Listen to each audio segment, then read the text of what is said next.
ভারতের এক ছোট শহর নদিয়ার পাশে অবস্থিত এক শান্ত পাড়ায় বাস করত সুদীপ। পরিবারে সে ছিল সবার বড় ছেলে, দায়িত্বশীল, ভদ্র আর সবার প্রিয়। কিন্তু তার একটা বড় সমস্যা ছিল, সে ভীষণ লাজুক। বিশেষ করে মেয়েদের সামনে গেলে সে একদম চুপ হয়ে যেত।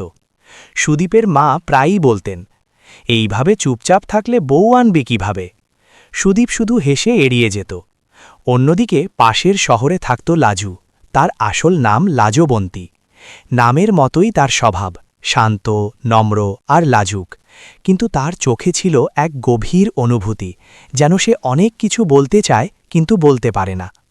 একদিন দুই পরিবারের মধ্যে বিয়ের প্রস্তাব আসে।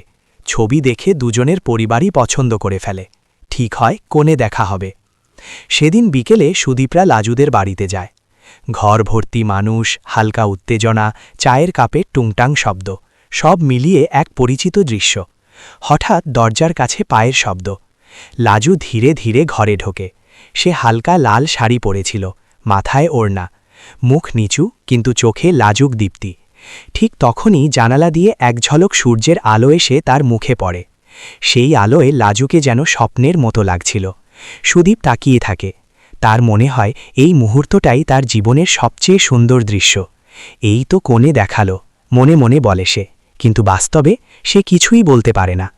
লাজুও চুপ করে বসে থাকে। মাঝে মাঝে চোখ তুলে তাকায়, আবার নিচু করে ফেলে। দুজনের নীরবতা যেন অনেক কিছু বলে দেয়, কিন্তু কেউ মুখে প্রকাশ করে না। কনে দেখা শেষ হয়। বাড়ি ফেরার পথে মা জিজ্ঞেস করেন, মেয়েটা কেমন? সুদীপ একটু হেসে বলে, ভালো। এই এক কথার মধ্যে ছিল তার মনের সব ভালোবাসা। কয়েকদিন পর এক রাতে সুদীপের ফোনে একটা মেসেজ আসে, তুমি এত চুপ কেন? সে অবাক হয়ে যায়। আপনি কে? উত্তর আসে, যার দিকে তুমি কোণে দেখে তাকিয়েছিলে। সুদীপের বুক ধড়ফড় করতে থাকে। লাজু? হ্যাঁ। এইভাবেই শুরু হয় তাদের ফোনে কথা বলা। প্রথমে লাজুকভাবে, তারপর ধীরে ধীরে স্বাভাবিকভাবে। লাজু বলে, তুমি কি সবসময় এত চুপ? সুদীপ হেসে বলে, তুমি সামনে থাকলে তো আরও বেশি। লাজু মৃদু হাসে। এই ছোট ছোট কথাগুলো তাদের আরও কাছাকাছি নিয়ে আসে। দিন যায় আর তাদের সম্পর্ক গভীর হয়। সুদীপ এখন আর আগের মতো একা নয়। লাজুর কণ্ঠস্বর তার জীবনের আলো হয়ে ওঠে। কিন্তু ঠিক তখনই গল্পে আসে বড় মোড়। লাজুর জন্য অন্য এক ধনী পরিবারের ছেলে থেকে বিয়ের প্রস্তাব আসে। লাজুর বাবা সেই প্রস্তাবে রাজি হয়ে যান। লাজু ভেঙে পড়ে। সে সুদীপকে জানায়, আমাদের হয়তো আর কথা বলা হবে না। সুদীপের হৃদয় থেমে যায়। সে বলে, তুমি কি চাও? লাজু কাঁদতে কাঁদতে বলে, আমি তোমাকেই চাই। এই কথাটা শুনে সুদীপের চোখে জল আসে। কিন্তু সে এবার চুপ করে থাকে না। সে ঠিক করে সে নিজের ভালোবাসার জন্য লড়বে। একদিন সে সরাসরি লাজুদের বাড়িতে যায়। সবাই অবাক হয়ে যায়।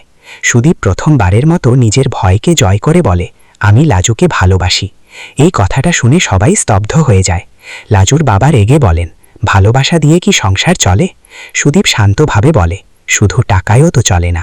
এই কথাটা সবাইকে ভাবিয়ে তোলে। লাজু সামনে এসে দাঁড়ায়। সে বলে, বাবা, আমি ওকেই চাই।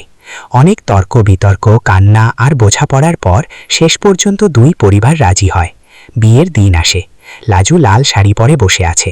সুদীপ তার দিকে তাকিয়ে থাকে, ঠিক যেমন প্রথম দিন তাকিয়েছিল। আবার সেই আলো জানালা দিয়ে এসে পড়ে লাজুর মুখে। সুদীপ মনে মনে বলে, এই আলোটাই আমার জীবন। লাজু তার দিকে তাকিয়ে মৃদু হাসে। এই হাসির মধ্যেই লুকিয়ে থাকে হাজারটা অনুভূতি। এক লাজুক ছেলে আর এক লাজুক মেয়ের ভালোবাসা। কোণে দেখা সেই আলো থেকে শুরু হয়ে জীবনের আলো হয়ে ওঠে। এই গল্প আমাদের শেখায়, ভালোবাসা যদি সত্যি হয় তাহলে তা সব বাধা পেরিয়ে নিজের জায়গা করে নেয়।